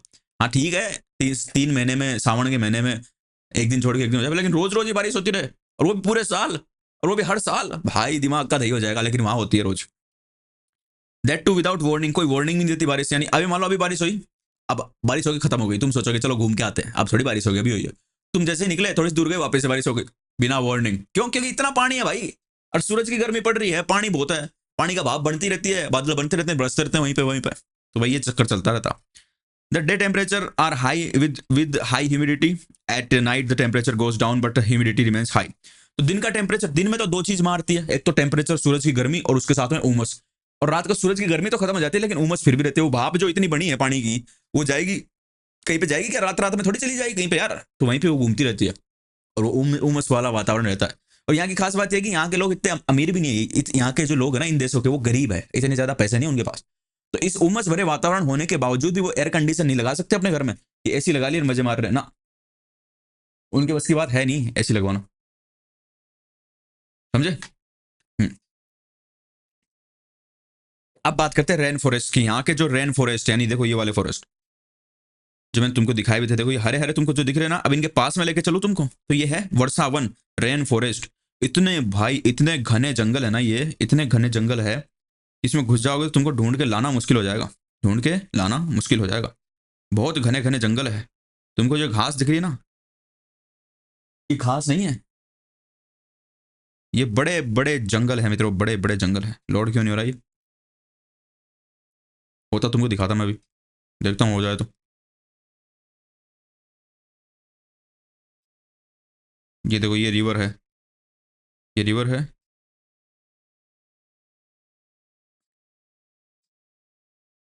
लोड नहीं हो रहा दिखाता, ये देखो पूरा का पूरा हरा है ना, ये पूरे के पूरे जंगल है और इतने ज्यादा भरे हुए हैं, इतने ज्यादा घने हैं, देखो तुमको ऐसे लगेगा पूरा का पूरा एकदम चिपके हुए हैं सबसे, है ना, कोई भी गैप दिख रहा है तुमको? नहीं दिख रहा। तो इसलिए इनको बोलते हैं रेन फॉरेस्ट, वर्षा वन। क्यों? क्योंकि यहाँ पे इतनी रेन होती है कि उस रेन का पानी खा खा के ये पौधे बहुत मोटे हो गए हैं और बहुत फैल गए हैं। तो बहुत बड़े बड़े पौधे होते हैं, बहुत लंबे लंबे ऊंचे ऊंचे पेड़ होते हैं, 200-200 फुट 300-300 फुट ऊपर, और एकदम पास पास में खूब सारे पेड़ होंगे, देखो इस तरीके से, और एकदम झमाझम भरा हुआ रहेगा, ऐसे भागना चाहो भाग नहीं सकते, एकदम पेड़ ही पेड़ है चारों तरफ, ऐसा दिखेगा तुमको। तो लिख रहा है कि साहब यहाँ पे बहुत ज्यादा बारिश होती है, तो उसकी वजह से क्या होता है, थिक फॉरेस्ट मिलते हैं, यानी कि मोटे मोटे मुस्टंडे फॉरेस्ट मिलते हैं। The forests are in fact so thick that the dense roof created by the leaves and the branches does not allow the sunlight to reach the ground. इतने मोटे पौधे हैं कि ऊपर मान लो पौधा है, एक पौधा ऐसे खड़ा होगा, फिर ऊपर जाके ऐसे फैलेगा, उसके पत्ते रहेंगे, फिर दूसरा साइड में पौधा होगा, वो फैलेगा। तो भाई इतने पास पास में पौधे हैं कि वो जो फैले ना ऊपर पत्ते, वो जुड़ जुड़ के उन्होंने एक छत बना ली ऊपर, ऊपर की सूरज की रोशनी भी नीचे नहीं आ सकती, इतने ज्यादा घने हैं ये। The ground remains dark and damp, जो उनका ग्राउंड है, क्योंकि सूरज की रोशनी नहीं आ सकती तो उसकी वजह से वो क्या रहता है, काला रहता है, मतलब वहां पे सूर्य की रोशनी नहीं आएगी तो थोड़ा अंधेरा रहेगा, और डैम्प का मतलब गीला गीला रहता है एकदम, है ना। ओनली सेड टॉलरेंट वेजिटेशन में ग्रो है। सेड टॉलरेंट वेजिटेशन का मतलब क्या होता है, देखो इसका मतलब क्या बोलने की कोशिश कर रहा है ये, इसका थोड़ा सा मैं बता देता हूँ। सेड टॉलरेंट वेजिटेशन, जो पौधे होते हैं ना, उनको जीने के लिए जब पौधों के पास जाओगे, उनको पूछोगे भाई एक गाना गा के सुनाओ, तो एक ही गाना गाएंगे कि जिंदा रहने के लिए तेरी कसम, सूरज की रोशनी जरूरी है सनम, ऐसा गाना कौन गाएगा? पौधा। तो मतलब ऊपर देखो, ये बड़े वाले जो पौधे हैं, ये बड़े बड़े पौधे हैं, ठीक है, ये पास पास में उगे हुए हैं, ये 200-200 फुट वाले पौधे हैं, तो इन्होंने ऊपर एक छत सी बना दी भाई अपने पत्तों से, तो नीचे की जमीन जो है, नीचे की जो ये जमीन है, यहाँ पे रहेगा अंधेरा, है ना, इतनी रोशनी सूरज की नहीं आएगी। अब पौधों को उगने के लिए चाहिए क्या? रोशनी। तो नीचे कौन से पौधे उग पाएंगे? नीचे वही पौधे उग पाएंगे जो शेड टॉलरेंट होंगे, यानी कि जो छाया को सहन कर सकते हैं, यानी जो छाया में उग सकते हैं। कुछ पौधों ने ऐसी अपनी अपनी वो विकसित कर ली, क्योंकि वहां पे धूप तो आती नहीं, तो उन्होंने अपनी ऐसी क्षमता विकसित कर ली कि वो बिना धूप के भी उग सकते, तो जो बिना धूप के उग सकते हैं वही पौधे नीचे मिलेंगे। और ऐसे पौधे कौन से हैं? ऐसे पौधे कौन से हैं? ऐसे पौधे हैं ऑर्चिड, ब्रोमेलाइड्स। ये जो है, ये पौधे क्या करते हैं? ऑर्चिड और ब्रोमेलाइड्स। अब क्योंकि पौधे को सूरज की रोशनी चाहिए खाना बनाने के लिए, अब भाई रोशनी तो आ रही नहीं, तो खाना कैसे बनाएंगे? बिना खाना बनाए जिएंगे कैसे, है ना? जिंदा रहने के लिए तेरी कसम खाना बनाना भी जरूरी है सनम। तो वो कैसे रहेंगे जिंदा? तो वो क्या करते हैं, ये पौधे जो इन्होंने अपना नया सिस्टम बनाया, ये इन पौधों के तनों के चिपक के उगते हैं ना, और फिर ये पौधा तो ऊपर से सूरज की रोशनी ले रहा है ना, और अपना खाना बना रहा है। जैसे इसका खाना नीचे आएगा ना, इसका खाना चूस लेगा, थोड़ा सा चुरा लेगा। चुरा लिया तेरा खाना मैंने, क्योंकि मुझे भी जिंदा रहना है तेरी तरह। ऐसा कौन बोल रहा है? ये वाला पौधा जो पैरासाइटिक, इनको बोलते हैं पैरासाइटिक प्लांट। पैरासाइटिक प्लांट यानी परजीवी पौधे। परजीवी का मतलब होता है जो खुद अपने दम पे नहीं जी रहा, किसी और के दम पे जी रहा है, यानी दूसरे पौधे के चिपक के उसका खाना चुरा रहा है, उसके दम पे जी रहा है, उसको बोलते हैं पैरासाइटिक प्लांट। और कौन से होते हैं? ऑर्चिड्स होते हैं और ब्रोमेलियड्स होते हैं, ठीक है। इनमें बहुत सारा फौना भी है, एक तो होता है फ्लोरा, एक होता है फौना। फ्लोरा तो बोलते हैं पेड़ पौधों को, फौना बोलते हैं जहां पे जीव जंतु पक्षी जो भी होते हैं उनको। ये थोड़े फैंसी नाम है, याद कर लेना। कैसे कैसे पंछी होते हैं यहाँ पे, देखो यहाँ पे जो भी पक्षी होंगे ना, उनकी चोंच बहुत मोटी होगी। क्यों होगी? क्योंकि यहाँ पे कीड़े ये बहुत मिलते हैं, पानी बहुत ज्यादा है, बारिश हो रही है, पेड़ भी बहुत ज्यादा है, तो इतने सारे पेड़ है तो डाली टूट टूट के भी गिरती होगी, सड़ जाती होगी, तो उनके कीड़े घुस जाते होंगे। अब क्योंकि मोटे मोटे पेड़ है यहाँ पे, तो कीड़े अंदर तक रहते होंगे, तो अंदर तक चूंच डाल के खाना खाने के लिए बड़ी चूंच चाहिए ना, तो इसकी देखो बड़ी चूंच है। यहाँ कौन कौन से पक्षी मिलते हैं? यहाँ पे मिलते हैं टाउकेन, टूकेन बोलोगे, टाउकेन बोलोगे, जो भी बोलोगे, ये मिलता है एक तो। हमिंग बर्ड मिलते हैं, जो मतलब जो हमिंग मतलब जो गाना गाते रहते हैं ना, जो जो चिड़िया आवाज निकालती रहती है, ची ची ची ची, इस तरीके की आवाज निकालती है, कोयल, है ना, उस टाइप के। Bird of paradise with their brilliantly coloured plumage, यानी इस तरीके के एकदम रंग बिरंगे चोंच वाले बर्ड मिलते हैं यहाँ पे। Oversize bill for eating make them different from bird we commonly see in India. तो हमारे भारत में ऐसे बर्ड नहीं मिलेंगे, ये सिर्फ अमेजोन फॉरेस्ट में मिलते हैं। बड़ी बड़ी चूंच वाले, अलग अलग टाइप के रंग, अलग अलग रंग वाले तोते, अलग अलग, मतलब इतने इतने अलग अलग टाइप के बर्ड मिलते हैं ना वहाँ पे, पक्षी मिलते हैं, क्योंकि वहाँ पे इतना जंगल है, इतना खाना पीना रहने का, तो वहाँ पे बहुत ज्यादा टाइप के जीव जंतु मिलते हैं जो हमारे को देखने को नहीं मिलेंगे कभी, वो सिर्फ और सिर्फ अमेजोन में देखने को मिलेंगे, क्योंकि वहाँ पे बहुत ज्यादा खाने पीने को है, बहुत पेड़ पौधे हैं, तो एकदम पूरी की पूरी वहाँ पे पूरी की पूरी इकोसिस्टम है वाइल्ड लाइफ का। तो इस तरीके के रंग बिरंगे, बड़ी चोंच छोटी चोंच बड़े पंख, और वो तोते नहीं होते कहीं कि लाल पीला नीला, यहाँ पे मिलते हैं अमेजोन में, समझ रहे हो। These birds are also make loud sound in the forest. Animals like monkey मिल जाते, बंदर, स्लोथ एक होता है बहुत धीरे धीरे चलता है वो, एक जगह बैठ गया तो बस ऐसे बैठ गया, फिर पूरे दिन बैठा रहेगा, फिर धीरे धीरे वापस चलेगा, तो उसको बोलते हैं स्लोथ बियर, है ना, बहुत आलसी होता है वो यहाँ मिलता है। एंट ईटिंग टेपरीज, ये एक टेपरी नाम का जानवर है, ये क्या करता है, ये चींटियों को खाता है। अब अमेजोन में पता है पानी है इतना, तो चींटियाँ भी बहुत होगी, फिर पेड़ पौधे इतने हैं, पानी है तो चींटियाँ खूब होगी, चींटियाँ है तो उनको ये खाता घूमता है, ठीक है, ये मिलते हैं यहाँ पे। Various species of reptiles and snacks also thrive in the jungle. Reptile किसको बोलते हैं, जो रेंगते हैं ना, जैसे मगरमच्छ हो गए, मगरमच्छ भी थोड़ा थोड़ा रेंगता है, और सांप हो गए, एनाकोंडा नाम का सांप मिलता है यहाँ पे, और बोआ बोआ एक सांप होता है वो मिलता है यहाँ पे, पाइथन यहाँ पे मिलते हैं, है ना, बहुत टाइप के सांप मिलते हैं यहाँ पे भाई साहब, इतने ज्यादा जानवर मिलते हैं यहाँ पे, किसी जंगल के अंदर घुस जाओगे तुमको कुछ पता नहीं तो निकल के आना मुश्किल है भाई, तुमको कहाँ किधर क्या खा जाएगा तुमको खुद को पता नहीं चलेगा। Several species of fishes including the flesh eating piranha fish is also found in the river। पिराना पे किसी ने मूवी देखी होगी, पिराना जो मछली आती है ना उसके दांत आते हैं ऐसे रेजर ब्लेड के जैसे, वो खा जाती है भाई साहब, जो भी उसके सामने आता है ना, कोई भी जानवर हो उसको खा जाते हैं, वो सारे के सारे ग्रुप में आती है वो मछली, है ना, और कोई भी बड़ी मछली भी आएगी ना, वो सबके सब मिलके उसको खत्म, गया खल्लास। तो उसके ऊपर एक मूवी बनी थी कि इंसानों को खा रही है ऐसे, मतलब पिराना 3D बनाते रहते हैं लोग, तो देखना उस मूवी को, पता चलेगा पिराना क्या होती है, तो वो मछली भी यही मिलती है, ठीक है। अच्छा, तो यहाँ के लोगों की बात करें तो भाई मैंने बताया यहाँ पे जंगल है, चारों तरफ जंगल जंगल, बात चली है पता चला है, चड्डी पहन के फूल खिला है, फूल खिला है, तो जंगल है, तो भाई जंगल में नॉर्मल तुम्हारे मेरे जैसे इंसान तो नहीं रह सकते, मैंने बताया इतने सारे यहाँ पे जानवर है, सांप है, बिच्छू है, भयंकर जंगल है, तो तुम्हारे मेरे जैसे लोग रहेंगे तो जाएंगे अंदर जंगल के, और वापस तो आने नहीं है, फिर वहीं पे स्वाहा, कौन रहेगा यहाँ पे, तो यहाँ पे जनजाति ज्यादा रहती है, ट्राइबल लोग ज्यादा रहते हैं, ट्राइबल मैंने बताया जहाँ पे पहाड़ होंगे जंगल होंगे वहाँ पे ट्राइबल लोग ज्यादा रहेंगे, तो यहाँ पे बहुत टाइप की जनजातियां मिलती है, अमेजोन बेसिन में बहुत टाइप की जनजातियां मिलती है, ट्राइबल लोग बहुत ज्यादा मिलते हैं, अफ्रीका में मिलते हैं और यहाँ पे अमेजोन में मिलते हैं, है ना। तो people of the rain forest की बात करें तो यहाँ पे people grow most of their food in small areas after clearing the some trees in the forest. तो यहाँ पे क्या होता है, औरतें जो होती है ना, औरतें यहाँ के जो लोग होते हैं वो क्या करते हैं, थोड़ा सा जंगल है, मतलब बहुत सारा जंगल है, उसमें थोड़े से जंगल को वो साफ कर लेंगे, साफ कर लेंगे, वहाँ के पेड़ पेड़ काट देंगे, और पेड़ पेड़ काट के जमीन को सीधी करके और फिर वहाँ पे खेती करना स्टार्ट करेंगे। तो औरतें तो क्या करती है, घर में रहती है और खेती करती है, क्या उगाती है वो उगाती है जैसे आलू हो गया, है ना, जो हमारे शकरकंदी होता है उस टाइप की चीजें हो गई, जो जल्दी से उग जाए वैसी चीजें उगाती है। और आदमी जाते हैं जंगल में, जंगल में क्या है, जानवर, तो ये जानवरों को मार के खाते हैं, है ना, ये बहुत टाइप की चीजें, कीड़े मकोड़े भी खा जाते हैं यहाँ के लोग, तो ये आदमी जाते हैं जंगल में जानवर मारने के लिए, और औरतें घर पे उगाती है कुछ भी, है ना। तो जो चीज हम उगाएंगे वो तो सर्टेन है ना, कि मतलब कुछ मैं उगाया, मैंने कोई बीज डाला और मैंने उसकी देखभाल की, तो वो पौधे पे कुछ ना कुछ तो लगेगा। लेकिन आदमी जो गया मारने के लिए, जरूरी थोड़ी उसको जानवर मिलेगा ही मिलेगा, हो सकता है कभी मिल भी जाए कभी नहीं भी मिले। तो आदमी अगर शिकार मिल जाता है तो वो लाते हैं, और औरतें जो है यहाँ पे खेती करती है, और खेती से फिर मेनली क्या होता है, इन जो शकरकंदी आलू ये चीजें उगाते हैं इनसे अपना पेट भरते हैं, कभी कुछ जानवर मार लाते तो मांस वास भी खा लेते हैं, उससे भी हो जाता है। और ये चींटियों को भी खा लेते हैं भाई, चींटियों को और कीड़ों को भी खा लेते हैं। एक कीड़ा नहीं आता है, तुमने देखा होगा, वो सफेद सफेद होता है, ऐसे कुलबुलाता है ना, सड़ी हुई लकड़ी में, उसको भी खा जाते हैं यहाँ के लोग इससे भाई। बेयर ग्रिल्स देखा है, बेयर ग्रिल्स बहुत बार अमेजोन के जंगल में भी जाता है, देखना उसको क्या क्या खाता है वो। तो यही बात है भाई, ठीक है। क्या क्या उगाते हैं ये, टेपिको, पाइनएप्पल, स्वीट पोटैटो। अभी टेपिको क्या होता है मुझे नहीं पता, पाइनएप्पल तो पता है मुझे, अनानास होता है जूस पीते हैं, स्वीट पोटैटो बोलते हैं शकरकंदी को, तो ये मेनली ये उगाते हैं, ठीक है। हंटिंग भी करते हैं, फिशिंग भी करते हैं, मछलियां भी पकड़ते हैं, क्योंकि नदी है भाई अमेजोन की इतनी सारी, तो उसमें मछलियां भी मिलती है, मछलियां भी पकड़ के खाते हैं ये, ठीक है, ओके। और यहाँ का स्टेपल फूड, यानी कि जैसे स्टेपल फूड किसको बोलते हैं, स्टेपल फूड बोलते हैं, स्टेपल फूड बोलते हैं, 2 सेकंड देना मुझे, स्टेपल फूड की मैं स्पेलिंग देख लेता हूँ।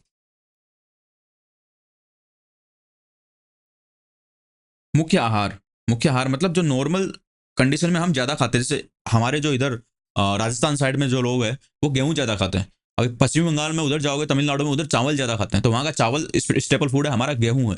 तो इस तरीके से इनका जो स्टेपल फूड है ना वो है मेनियोक, इसको कसावा भी बोलते हैं। ये क्या होता है, ये जमीन के अंदर उगता है, ये आलू जैसा ही होता है ना, और जमीन के अंदर उगता है, कुछ कसावा नाम का, वो ये ज्यादा खाते हैं, उनको पसंद है, सब लोग खाते हैं वहाँ पे, ठीक है। और ये जो है ना मछली वो भी खाते हैं, देखो क्वीन एंट, यानी कि एक कोई चींटी आती है उसको भी खा जाते हैं, अंडे खा जाते हैं ये।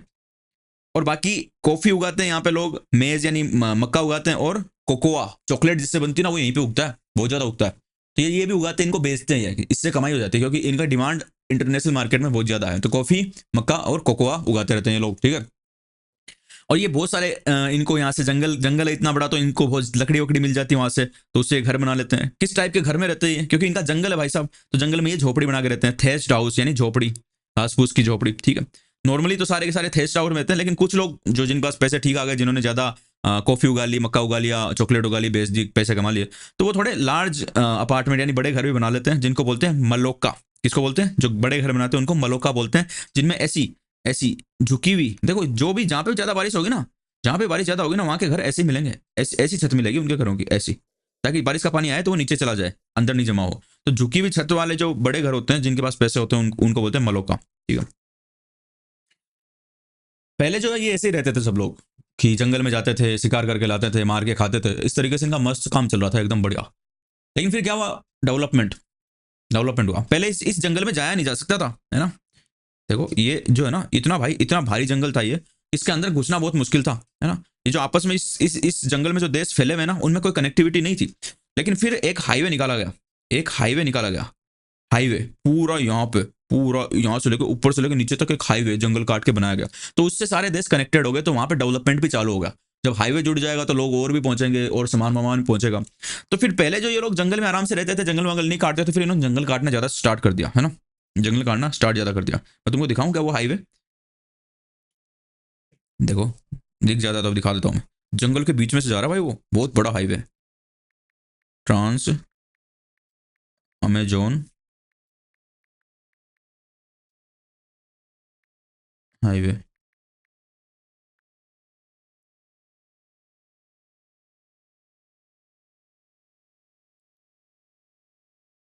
ये देखो, ये हाईवे है भाई साहब, 6 लेन, कितना लेन है मुझे नहीं पता, लेकिन ये बीचों बीच से निकाल दिया पूरे जंगल के। तो इसने कनेक्ट कर दिया सबको, है ना। देखो ऊपर से आ रहा है, बहुत बहुत लंबा हाईवे है। तो इसने सबको कनेक्ट कर दिया, तो जहां पे डेवलपमेंट नहीं था वहां डेवलपमेंट होना स्टार्ट हो गया। अब जब डेवलपमेंट स्टार्ट हो गया तो भाई डिस्ट्रक्शन भी स्टार्ट हो जाएगा। फिर लोगों को पता चलेगा कि यार जमीनों की तो ये कीमत है, ये भी कर सकते हैं, यहाँ पे रेस्टोरेंट भी खोल सकते हैं, यहाँ पे लोगों को जानवर भी दिखा सकते हैं, यहाँ पे तो परोस भी सकते हैं, ये कर सकते हैं, वो कर सकते हैं। तो फिर इससे क्या हुआ, इससे उनकी लाइफ चेंज होने लग गई। तो जो पहले फॉरेस्ट के पास में रहते थे, फॉरेस्ट में जो मिलता वो खा लेते थे, सीधा सीधा काम हो जाता था। ट्रांस अमेजोन हाईवे बनने के बाद में वहां पे लोग भी आने लग गए, हवाई जहाज भी उतरने लगे, एयरपोर्ट बना दिए गए, हेलीकॉप्टर से लोग आने लगे। तो उससे क्या हुआ कि बाहर के लोग ज्यादा आने लग गए। तो जो पहले से अंदर रहते थे, जनजाति वाले लोग जंगल में रहते थे, वो बेचारे डरे हुए रहते थे कि यार ये कौन आ गया, ये कौन आ गया। अपन नहीं होता कि कोई नया आदमी आ जाए, कोई विदेशी आ जाता है हमारे भी भारत में, तो हम देखते हैं भाई ये तो तोप आ गया, कोई कौन आ गया। तो वो भी बेचारे डर गए। तो वो जहाँ पे रहते थे फिर वो धीरे धीरे उनको बाहर धकेलने लगे, क्योंकि बाहर वाले लोग आने लगे, तो वो बेचारे वो छोड़ छोड़ के जाने लगे। तो फिर वहां पे कब्जा कर लिया बाहर वाले लोगों ने, तो वो बेचारे और जंगल में अंदर चले गए। तो इस तरीके से जो उनकी जो संस्कृति थी, सारी चीज थी, वो बिगड़ गई। किस वजह से, इस ट्रांस अमेजोन हाईवे से और बाहर वाले लोगों के आने से, है ना। तो फिर उनको उनको जोर जबरदस्ती से भगा दिया गया, उन्हें कि ये जंगली है, भागो रे भागो भागो। तो अमेरिका ने ज्यादा किया, अमेरिकी जो लोग है ना, और ये इंग्लैंड वाले, इन्होंने ज्यादा किया था। तो उनको फिर अपना बेचारे छोड़ छाड़ के वहां से फिर जंगलों में, अंदर जंगलों में और चले गए, है ना। तो उनसे उनका थोड़ा कल्चर बिगड़ गया, ठीक है। The developmental activities are leading to gradual destruction of the biological diverse rain forest, यानी कि जो डेवलपमेंट के नाम पे पेड़ वेड़ काट रहे हैं, हाईवे बना रहे हैं, उनसे क्या हो रहा है कि मैंने बताया ना, यहाँ पे इतने सारे जानवर है, इतने सारे सांप वाप, कई चीजें मिलती है, तो वो सब खत्म हो रहा है धीरे धीरे। क्योंकि पेड़ काट रहे हैं, पेड़ काट रहे हैं, तो वो जानवर वो बेचारे कहाँ रहेंगे, तो उनका बड़ा समस्या हो रही है ना। तो देखो पहले क्या होता था, देखो इतना इतने में इतना पेड़ काटा था, बस इतनी जमीन थी, अब देखो इतना पेड़ काट दिया। पहले इतने पेड़ थे, अब इतने ही रह गए, फिर आगे और काट देंगे। तो इस तरीके से इस फॉरेस्ट को खत्म कर रहे हैं लोग, है ना। It is estimated that a large area of the rainforest has been disappearing annually in Amazon basin. तो ये बोला कि बहुत ज्यादा हमारा जो है ना पेड़, देखो पहले कितने थे, इतने सारे पौधे थे, फिर इतने हुए, अब इतने हो गए, दबा के पेड़ काट रहे हैं, तो ऐसे हो रही है। तो अमेजोन का भाई सिस्टम हो गया खत्म। Okay, yes, very good. अब हम गंगा ब्रह्मपुत्र पढ़ लेते हैं। सेम चीज यहाँ पे मिलेगी, बस थोड़ा सा अलग मिलेगा। वहां पे लोग थोड़े ज्यादा आदिवासी टाइप के, हमारे थोड़े पढ़े लिखे लोग हैं पहले से भारत में, पुरानी सभ्यता भाई साहब। गंगा गंगा ब्रह्मपुत्र के आसपास ही तो सभ्यता बसी है, नदी के आसपास तो बसी है सारी, महाजनपद और बहुत चीजें होती थी हमारा। The tributary of river Ganga and Brahmaputra together form the Ganga Brahmaputra basin. तो देखो इसमें देख लो, इधर से तो गंगा नदी आ रही है अपनी, इधर से तो गंगा नदी आ रही है, ठीक है। और ब्रह्मपुत्र नदी इधर से चल के आती है ना, इधर से आती है यूं यूं यूं यूं। तो ये दोनों मिलके ना ये गंगा ब्रह्मपुत्र बेसिन बनाते हैं। अब मैंने बताया ना, जितनी दूर में नदी चलती है उतनी दूर में बेसिन नहीं होता, बेसिन उससे आगे तक होता है ना। तो देखो गंगा गंगा नदी राजस्थान में कहीं से नहीं आ रही है, राजस्थान से बहुत दूर है, लेकिन उसका बेसिन राजस्थान में भी है, समझ रहे हो तुम, राजस्थान में भी है गंगा का, ब्रह्मपुत्र का, यमुना का, देखो कहाँ तक फैला हुआ है। क्या हो गया? हाँ, the basin lies in subtropical region that is situated between 10 degree north to 30 degree north latitude. तो मैंने बताया कि भाई साहब 23.5 डिग्री जो होती है नॉर्थ, 23.5 डिग्री नॉर्थ और 0 डिग्री और नीचे वापस 23.5 डिग्री साउथ। तो ये 23.5 डिग्री से ऊपर वाला जो होगा, इसके बीच वाला तो बोलेंगे ट्रॉपिकल और ऊपर वाले को बोलेंगे सब ट्रॉपिकल। तो जो गंगा ब्रह्मपुत्र का बेसिन है ना, वो ट्रॉपिकल से लेकर सब ट्रॉपिकल के बीच में फैला हुआ है, ट्रॉपिकल से लेकर सब ट्रॉपिकल के बीच में फैला हुआ है। अच्छा अच्छा अच्छा जी, देखो 23.5 डिग्री के ऊपर है, थोड़ा सा साइड 23.5 डिग्री के थोड़ा सा नीचे भी है, ये है 23.5 डिग्री जो कर्क रेखा जिसको बोलते हैं, ट्रॉपिक ऑफ कैंसर, उसकी लाइन है। तो देखो थोड़ा सा बेसिन इसके नीचे, बाकी अधिकतर बेसिन इसका ऊपर ही है। तो ये सब ट्रॉपिकल रीजन में ज्यादा आता है। यहाँ पे देखो ये थोड़ा सा इसके नीचे भी, पश्चिम बंगाल वाली बात करें एरिया की तो Ganga Brahmaputra basin, most of the Ganga Brahmaputra basin is situated in subtropical area, but some part of it is also situated in tropical area, ठीक है। और जो गंगा और ब्रह्मपुत्र है, इनकी भी बहुत सारी सहायक नदियां हैं, ट्रिब्यूटरीज है, देखो तुमको दिख रहा है ना, ये नदियां आके मिल रही है, ये क्या है, ये ट्रिब्यूटरीज है ना। तो उन ट्रिब्यूटरीज की बात भी की है। The tributaries of the river Ganga like Ghaghara, Son, Chambal, Gandak, Kosi, tributaries of Brahmaputra drain, क्या लिखा है, Gandak, Kosi and the tributaries of Brahmaputra drain it. तो ये जो सारा ड्रेनेज बेसिस है ना गंगा का और ब्रह्मपुत्र का, इसमें जो इनकी सहायक नदी है प्लस ये बड़ी बड़ी नदियां, ये सारी मिलके उसमें पानी पहुंचाती है। ड्रेन मतलब ड्रेनेज, जहां तक पानी पहुंचता है, अंडरग्राउंड की भी बात कर रहे हैं, अभी मैं समझे थे ना। Look at the atlas and find the name, छोड़ो रहा है। The plains of the Ganga and the Brahmaputra, the mountains of the foothill of the Himalayas and the Sundarbans delta are the main features of this basin. तो क्या बोल रहे कि साहब, ये हमारे जो है ना, हमारा सिस्टम थोड़ा अलग है। हमारे ऊपर तो यहाँ पे हिमालय के पहाड़ है ना, तो यहाँ से नदियां निकलती है, मैंने बताया ना, नदियां जो पहाड़ से निकलती है। फिर नीचे यहाँ पे प्लेन आ जाएंगे, प्लेन एरिया आ जाएगा, फिर यहाँ पे समुद्र आ जाएगा, तो यहाँ पे डेल्टा हो जाएगा। मैंने सुंदरबन डेल्टा बहुत बार दिखाया, तो यहाँ पे डेल्टा हो जाएगा। तो पहाड़, मैदान और डेल्टा, ये इसके 3 फीचर है, किसके, गंगा और ब्रह्मपुत्र बेसिन के। ओक्सबो लेक भी बहुत मिलती है यहाँ पे, गोखुर लेक, गोखुर लेक, गोखुर झील। गोखुर झील के बारे में मैंने बहुत बार बता दिया कैसे बनती है, वो पिछली क्लास देखना, तुम पीछे से देखते आ रहे, तुमको पता चल गया होगा। ये भी बहुत मिलती है यहाँ पे, ठीक है। और यहाँ पे मॉनसून टाइप का क्लाइमेट मिलता है, यानी कि मॉनसून टाइप का क्लाइमेट किसको बोलते हैं, हम मॉनसून जब पढ़ेंगे तब पढ़ेंगे, लेकिन अभी ये समझ लो कि एक तो होता है परमानेंट विंड, विंड हवा, बारिश को हमेशा हवा ही लेके आती है, ये बात खोपड़े में रखना।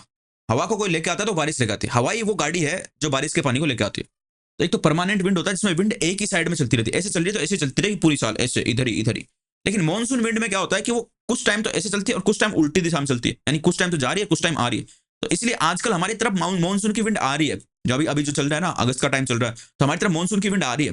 लेकिन फिर सितंबर अक्टूबर के पास में वापस से घूम के वापस समुद्र की तरफ जाने लग जाएगी। तो घूम जाती है ना, जो बदलती है टाइम के हिसाब से, अपना डायरेक्शन बदलती है, फिक्स सही है कि भाई जून के आसपास में आना स्टार्ट होगी और सितंबर अक्टूबर के आसपास में जाना स्टार्ट होगी, तो उसको बोलते हैं मॉनसूनी टाइप ऑफ क्लाइमेट। और हमारा क्लाइमेट कौन सा है, मॉनसून टाइप ऑफ क्लाइमेट है। जब मॉनसून पढ़ेंगे तो उसमें ढंग से पढ़ेंगे। The monsoon brings rains from mid June to mid September, the summers are hot and the winters are cool. तो क्या होता है, हमारी गर्मी बहुत गर्म पड़ती है हमारे, और जो ठंड पड़ती है कहाँ पे, सब ट्रॉपिकल एरिया में। मैं सब ट्रॉपिकल एरिया की बात कर रहा हूँ, यानी देखो ये 23.5 डिग्री वाले से ऊपर वाले एरिया में। इससे नीचे अगर हम जाएंगे ना, तमिलनाडु इस साइड में, वहां पे ठंड में इतनी ठंड नहीं पड़ती। महाराष्ट्र में जाओगे आप, बंबई में जाओगे, है ना, मुंबई में, तो वहां पे इतनी ठंड नहीं पड़ती।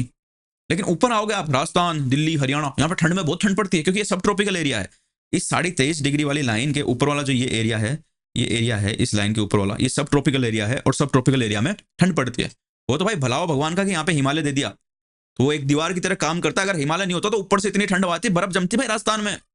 तुम राजस्थान में बर्फ के पहाड़ों को देखते, फिर अरावली पे बर्फ जमी हुई रहती, अगर हिमालय नहीं होता तो। भलाओ वो तो हिमालय है ना, उसने बचा रखा, नहीं तो ठंड और भयंकर होती। ठीक है। The basin areas very topography, the environment plays a dominant role in the distribution of the population. The mountain area with steep slope have inhospitable terrain, therefore less number of people live in the mountain area of the Ganga Brahmaputra basin. The plain area provides the most suitable land for human habitation. The soil is fertile, agriculture is the main occupation of the people, where flat land is available to grow the crops. The density of the population population of the plain is very high. The main crop is paddy, since cultivation of the paddy requires sufficient water. It is grown in the areas where the amount of rainfall is higher. तो बोल रहा है कि साहब पहाड़ों से नदियां निकलती हैं और फिर प्लेन में आती है, मैदानों में आती है। तो पहाड़ों में तो क्या है कि ढलान बहुत खतरनाक, और बहुत खतरनाक पहाड़ है भाई वहाँ के। हिमालय वाले मैंने दिखाया तुमको पहाड़, नहीं दिखाया तो अब दिखा देता हूँ, चलो। अमेजोन वाले दिखा दी तो अपने भारत के तो दिखाऊंगा मैं, तुम क्या समझ रहे हो। अब मेरे देश की धरती सोना उगले उगले हीरे मोती, मेरे देश की धरती है रीत जहाँ की प्रीत सदा, मैं गीत वहाँ के गाता हूँ। भारत का रहने वाला हूँ, भारत की बात सुनाता हूँ। हो हो हो हो हो हो हो हो हो हो हो हो। Welcome to Himalaya. ये देखो ऐसा है हिमालय, कैसे तीखी तीखी ढलान है ना। ओ भाई एकदम तीखी। तो क्या इनके ऊपर कोई मकान बना कर रह सकता है क्या भाई? नहीं रह सकता। तो वही तो एनसीईआरटी वाले ने बोला कि जो हिमालय जहां तक फैले हुए ना, वहां पे कोई मकान नहीं है, बहुत कम लोग रहते हैं, है ना। थोड़ी बहुत जगह रहते हैं, वैसे ज्यादातर लोग यहाँ पे नहीं रहते। तो फिर लोग कहाँ रहते हैं? लोग कहाँ रहते हैं मास्टर? लोग रहते हैं मित्रों यहाँ पे। कहाँ पे आ गया मैं? भारत टेढ़ा कैसे हो जाता है मेरा? लोग रहते हैं यहाँ पे। यहाँ पे ये देखो, ये मैदानी एरिया ना, प्रयागराज, लखनऊ, उत्तर प्रदेश। अरे वैसा कहाँ कह रहे हो भैया? कुछ नहीं कर रहे। हम कह रहे हैं कि ये जो प्रयागराज उत्तर प्रदेश मैदानी जो क्षेत्र है, इधर पे ज्यादा लोग रहते हैं, है ना। देखो यहाँ पे नदी जा रही है ना, ये पहाड़ों से निकल के आई, तो यहाँ पे ज्यादा लोग रहते हैं। तो यहाँ पे पॉपुलेशन डेंसिटी यानी जनसंख्या घनत्व बहुत ज्यादा है। छोटे से एरिया में ठूस ठूस के लोग भरे हुए हैं। क्यों भरे हुए हैं? क्योंकि यहाँ पे एक तो सीधी जमीन है, तो उसमें आराम से रहा जा सकता है। दूसरा, यहाँ से नदी निकल रही है, तो आराम से पानी पीने को मिल जाता है। यहाँ की जमीन उपजाऊ है, तो यहाँ पे बढ़िया खेती हो जाती है। और पानी मिलता है, तो उससे खेती बढ़िया होती है, तो खाने पीने का भी टेंशन नहीं है। तो इसलिए यहाँ पे लोग ज्यादा रहते हैं। ठीक है। यहाँ पे किस किस चीज की खेती की जाती है? मेनली जो चीज उगाई जाती है, वो उगाई जाती है यहाँ पे चावल। क्योंकि चावल को जो है ज्यादा पानी चाहिए, यहाँ पे पानी की कोई कमी है नहीं, है ना। तो चावल ज्यादा उगता है। लेकिन उसके अलावा बहुत सारी चीज उगती है, जैसे कि गेहूं हो गया, वीट, मेज, मक्का हो गया, सोरगम, ग्वार होता है शायद, ग्राम। ग्राम किसको बोलते हैं? चने को? पता नहीं, देख लो। और मिलेट्स, मिलेट्स का मतलब मोटे अनाज, जैसे बाजरा हो गया, रागी हो गई ये। तो जहाँ पे कम पानी होगा, वहाँ पे मिलेट्स टाइप की चीजें, ग्राम टाइप की चीजें उगेगी। और जहाँ पे बढ़िया पानी होगा, वहाँ पे चावल टाइप के उगेंगे। जहाँ पे थोड़ा कम पानी होगा, वहाँ पे वीट, मेज, यानी कि गेहूं और मक्का उगाया जाएगा। कैश क्रॉप भी उगाई जाती है यहाँ पे। कैश क्रॉप बोलते हैं नकदी फसलों को, नकदी फसलें उनको बोलते हैं जो कि डायरेक्ट मार्केट में जल्दी से आराम से बिक जाती है। जैसे गन्ना, गन्ना शुगर मिल में चीनी बनाने काम आता है। और तुम जो गन्ने के जूस की रेडी पे जाकर गन्ना जूस पीते हो, उसमें भी काम आता है। हाँ, तो वो भी यहाँ पे उगाई जाती है। गन्ना और जूट, जूट से बोरियां बनती है। बोरी जो आती है ना अपनी, वो तुमने देखी होगी, कपड़े वाली बोरी, वो जूट से बनती है। बनाना यानी कि केले, केले के भी बागान है यहाँ पे, केले भी उगाए जाते हैं। क्योंकि पानी वो तो भाई, पानी जहाँ पे है तो वहां पे कुछ भी उगा लो, क्या दिक्कत है। वेस्ट बंगाल और आसाम, यानी कि पश्चिम बंगाल और आसाम में चाय के बागान भी है। पहाड़ों पे चाय के बागान है, चाय उगाई जाती है वहां पे, बोले ना। आसाम की मशहूर सीटीसी चाय। अच्छा। Silk is produce through the cultivation of silk worm in the parts of Bihar and Assam. तो बिहार और आसाम जो है ना, उसमें एक पौधा होता है सहतूत। उस सहतूत के पौधे पे रेशम के कीड़े छोड़े जाते हैं। और फिर वो रेशम के कीड़े रेशम बनाते हैं। तो रेशम का प्रोडक्शन भी किया जाता है कहाँ पे? बिहार में और आसाम में। क्यों किया जाता है? क्योंकि पानी बहुत है, तो सहतूत के पौधे बहुत उगते हैं। बहुत पौधे उगेंगे तो बहुत सारे कीड़े होंगे, बहुत सारे कीड़े होंगे तो बहुत सारा रेशम भी होगा। In the mountains and hills where the slopes are gentle crops grown on terrace farming. तो भाई अभी मैंने जो अभी हिमालय दिखाए थे, वहां पे तो बहुत ज्यादा ढलान है, तो वहां पे तो कुछ नहीं हो सकता। लेकिन कुछ ऐसे माउंटेन भी है नीचे, जिनमें इतनी ज्यादा ढलान तीखी नहीं है। तो वहां पे क्या करते हैं, ये ढलान है ना, मान लो देखो, इस तरीके से ढलान है। ये ढलान है ना। ये मान लो सीधी ढलान थी, ठीक है। और ये इस तरीके से थी, मैं तुमको दिखाता हूँ। ये पहाड़ है यहाँ से, और ऐसी ढलान थी पहाड़ की। तो फिर ये दिमाग क्या लगाते हैं भाई साहब, ये लोग क्या करते हैं, यहाँ पे टेरेस फार्मिंग करते हैं। यानी इसको पहाड़ को काटेंगे थोड़ा थोड़ा। कैसे काटेंगे? कैसे काटेंगे पहाड़ को, मैं बताता हूँ। देखो, यूं काट दिया, है ना। फिर यूं काट दिया, फिर यूं काट दिया, फिर यूं काट दिया, थोड़ा थोड़ा मिट्टी आके हटा दी। तो देखो ऐसे क्या बन गए, सीढ़ियां सी बन गई ना। अब जो ये सीधी जमीन हुई ना, इस तरीके से इन पे ये कुछ ना कुछ उगा लेते हैं, है ना। इसको बोलते हैं टेरेस फार्मिंग, है ना। सीढ़ीदार करसी दिखावा दिखावा भी होगा यहाँ पे। देखो ये सीधी ढलान थी, इसको काट काट के यूं, और इन्होंने टेरेस फार्मिंग स्टार्ट कर दी, है ना। और मिलता क्या है यहाँ पे? कौन कौन से पौधे मिलते हैं यहाँ पे? तो पौधे मिलते हैं यहाँ पे भाई साहब, टीक मिल जाता है, साल मिल जाता है, पीपड़ मिल जाता है। इस टाइप के पौधे मिलते हैं, है ना। और जो डेल्टा है, डेल्टा का मतलब जहां पे नदी समुद्र से जाके मिलती है, वहां पे समुद्र का पानी भी है, नदी का पानी भी है। वहां पे हर कोई पौधा नहीं उग सकता डेल्टा में, क्योंकि डेल्टा में थोड़ा नमकीन पानी होता है, नमक ज्यादा होता है। तो वहां पे वही पौधे उग सकते हैं जो नमक को झेल सके। हर कोई पौधा नमक नहीं झेल सकता। पौधे को तुम नमक में रखोगे ना, तो वो गल जाएगा, मर जाएगा। लेकिन एक पौधा होता है, इसको बोलते हैं क्या? उस पौधे को बोलते हैं मैंग्रूव, मैंग्रूव फॉरेस्ट। तो मैंग्रूव फॉरेस्ट जो है ना, वो डेल्टा में मिलेंगे, समुद्र के पास में, जहां नदी जाके समुद्र में मिलती है। तो यहाँ पे डेल्टा में सारे के सारे मैंने दिखाया भी था तुमको। डेल्टा नहीं दिखाया तो वापस दिखा देता हूँ मैं। यहाँ पे जो हरा हरा तुमको दिखता है ना डेल्टा के अंदर, ये सारे कौन से फॉरेस्ट है? लगभग लगभग ये सारे के सारे मित्रों मैंग्रोव फॉरेस्ट है। देखो ये वाला, ये है हमारा डेल्टा, गंगा ब्रह्मपुत्र का डेल्टा। और इसमें सारे मैंग्रोव फॉरेस्ट मिलते हैं। लोड नहीं हो रहा, हो जा भाई। इतना टाइम काहे ले रहा है आज? इतना टाइम काहे ले रहा भाई? हाय, इंटरनेट नहीं चलेगा आज। देखो ये जो हरा हरा तुमको दिख रहा है मित्रों, ये जो तुमको हरे हरे दिख रहे हैं, ये कौन से फॉरेस्ट है? मैनग्रोव फॉरेस्ट है। कौन से? मैनग्रोव। जो जो उसमें भी उग जाते हैं, किसमें? खारे पानी में भी आराम से उग जाते हैं। ठीक है। Parts of Uttarakhand, Sikkim, and Arunachal Pradesh, coniferous trees like pine, deodar, and fir can be seen because the climate is cool and the slopes are steep. तो बोला कि उत्तराखंड जो है, सिक्किम है, अरुणाचल प्रदेश है, यहाँ पे क्या है? यहाँ पे कॉर्निफेरस जो हमने देखा था ना, जो ठंडे जगह पे मिलते हैं, तो क्योंकि वहाँ पे पहाड़ है। अब जैसे मैंने बताया, ऊंचाई पे हम जाएंगे, ऊंचा जितना जाएंगे उतना टेम्परेचर कम होगा, तो पहाड़ की वजह से टेम्परेचर कम है, तो कम टेम्परेचर में कौन से उगते हैं? कॉर्निफेरस फॉरेस्ट उगते हैं। तो सिक्किम में, उत्तराखंड में, अरुणाचल प्रदेश में देखने को मिल जाएंगे। क्या तुमको बिहार में कॉर्निफेरस देखने को मिलेंगे? ना, कि बिहार में टेम्परेचर कम है ही नहीं, बिहार में तो सीधी जमीन है भाई, तो वहां पे तो नीम, साल, टीक, पीपल ये देखने को मिलेंगे। लेकिन जो कॉर्निफेरस फॉरेस्ट मिलेंगे जहां पे पहाड़ है, पहाड़ के ऊपर ऊंचाई पे देखने को मिल जाएंगे। तो उत्तराखंड में, सिक्किम में और अरुणाचल प्रदेश जैसे जगहों पे जहां पे बहुत बड़े बड़े पहाड़ है, हिमालय वाले, उन पे कॉर्निफेरस भी हमको देखने को मिल जाते हैं। कौन कौन से होते हैं कॉर्निफेरस? पाइन होता है, देवदार होता है, फर नाम का होता है ना। ठीक है। और बहुत सारे यहाँ पे गेंडे वेंडे मिल जाएंगे तुमको, गेंडे मिल जाएंगे, मगरमच्छ मिल जाएंगे, हाथी मिल जाएंगे, है ना। क्या क्या मिल जाएगा यहाँ पे? वन हॉर्न राइनो, एक सींग वाला गेंडा, ये देखो बहुत एक सींग है बेचारे के, देखो ये, इसको मारते हैं बहुत लोग इस सींग के लिए। बड़ा थोड़ा सा बचा ही है, ज्यादा बचा नहीं है, तो इसको बचा रही सरकार की धरती से खत्म ही नहीं हो जाए ये। हाथी मिल जाएंगे, गेंडा मिल जाएगा, टाइगर मिल जाएगा, बाघ। बाघ जो होता है ना, बाघ, शेर तो खुली जगह में रहता है, शेर राजा है भाई साहब, वो तो खुला घूमता है, लेकिन बाघ छुप के शिकार करता है। सुंदरबन जहाँ डेल्टा देखा था ना अपन ने, वहां पे बहुत ज्यादा बाघ मिलते हैं। यहाँ पे तुमको मगरमच्छ मिल जाएंगे, और बहुत सारे एक्वेटिक एनिमल भी मिल जाएंगे, नदियों में रहने वाले, क्योंकि गंगा ब्रह्मपुत्र जो है नदी बहती है, तो वहां पे मछलियां मछलियां बहुत मिल जाएगी। एक गंगेटिक डॉल्फिन, यानी गंगा नदी की डॉल्फिन होती है, जो कि हमारा नेशनल एक्वेटिक एनिमल है, यानी कि राष्ट्रीय, एक्वेटिक को क्या बोलते हैं? जल जीव है। जैसे हमारा एक तो राष्ट्रीय पशु होता है, शेर होता है, राष्ट्रीय पक्षी होता है, मोर होता है, वैसे ही गंगा डॉल्फिन हमारी नेशनल एक्वेटिक एनिमल है।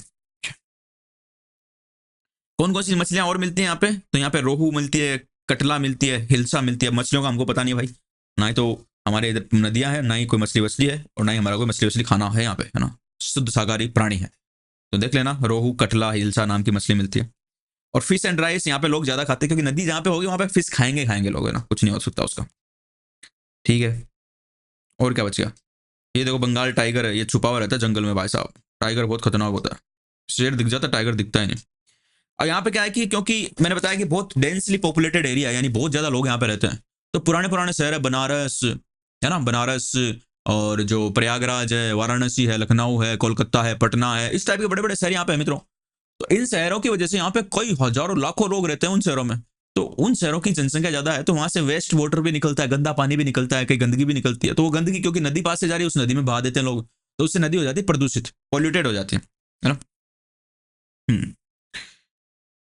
और ट्रांसपोर्टेशन की बात करें तो यहाँ पे सड़कें भी बना सकते हैं, क्योंकि मैदानी इलाका है, और उसके अलावा नदी जा रही है, तो नदी से जहाजों से भी लोग इधर उधर घूम लेते हैं, है ना, तो वो इनलैंड वाटरवे भी होते हैं यहाँ पे। ठीक है। तो क्या लिखा हुआ है? In the plain area roadways and railways transport the people from one place to another, कि रेलवे लाइनें हैं प्लेन एरिया में, मैदानी क्षेत्र में, और रोड बनी हुई है, तो आराम से घूम लेते हैं। और वाटरवे भी है यहाँ पे, यानी नदियों में जहाजों में बैठ बैठ के लोग वहां से घूमते हैं। ठीक है। और सामान भी ट्रांसफर करते हैं। कोलकाता में भी एक वाटरवे है, वो है रिवर हुगली पे, हुगली नदी जो है कलकत्ता से निकलती है, तो वहाँ पे भी वाटरवे बना हुआ है, तो ये बात है। टूरिज्म भी यहाँ पे अच्छा खासा चलता है भाई साहब, यानी कि लोग घूमने फिरने भी आते हैं। ताजमहल कौन सी नदी पे? यमुना नदी के किनारे है। ठीक है। और जो प्रयागराज है वो है गंगा और यमुना नदी के किनारे। बुद्धिस्ट यानी कि गौतम बुद्ध और बौद्ध धर्म के जो स्तूप है वो मिल जाते हैं उत्तर प्रदेश में, बिहार में, वो भी नदियों के किनारे बनाए गए थे। पहले वाले लोग भी, पुराने वाले भी नदी देख के आते थे, क्योंकि भाई आदमी को पानी चाहिए ना, तो वहीं पे तुम्हें देखने को मिलेगा अधिकतर चीजें नदियों के आसपास में, पानी के आसपास में। लखनऊ में देख लो, लखनऊ में इमामबाड़ा, आसाम में काजीरंगा नेशनल पार्क हो गया, मनस पार्क हो गया, वाइल्ड लाइफ सेंचुरी हो गई। अरुणाचल प्रदेश में जो है ट्राइबल कल्चर मिलेगा। अरुणाचल प्रदेश में भी जो है ना, वो भी पहाड़ी क्षेत्र है, तो मैंने बताया जहाँ पे पहाड़ होते हैं, जंगल ज्यादा होते हैं, वहाँ पे जनजातीय लोग यानी ट्राइबल लोग ज्यादा मिलते हैं। तो अरुणाचल प्रदेश में बहुत सारे ट्राइबल लोग मिलेंगे, वो भी इनके आसपास में मिल जाते हैं। ठीक है। और इस तरीके से हमारा हो गया चैप्टर खत्म। 1 घंटे का रिकॉर्ड टाइम में तुमको सारी दुनिया घुमा दी, अमेजन घुमा दिया, ब्राजील घुमा दिया, सब कुछ घुमा दिया, गंगा ब्रह्मपुत्र का बेसिन पढ़ा दिया, सब कुछ भाई एकदम मस्त समझ में तुम्हारे आ गया होगा। नीचे सब्सक्राइब बटन तुम नहीं दबाते तो तुम बहुत ही निर्दयी आदमी हो। इतना पढ़ने के बाद तुम सब्सक्राइब दबाते, तुमको फ्री में घुमा देता हूँ मैं, फिर भी सब्सक्राइब नहीं दबाते हो। सब्सक्राइब दबा देना, लाइक दबा देना, और उधर पूरी प्लेलिस्ट आ रही है, ज्योग्राफी सारी की सारी मैंने जो पढ़ाई आगे पढ़ाऊंगा वो सारी मिल जाएगी एक नंबर वाइज। कुछ हो सकता है वीडियो में भूल गया हूँ डालना, तो मेरे को बता देना, अगर भूल गया हूँ तो मैं चेक करूंगा, सारी प्लेलिस्ट में ऐड है नहीं है। Thank you very much for watching the video. Good night, और दिन में देख रहे हो तो गुड डे। ठीक है।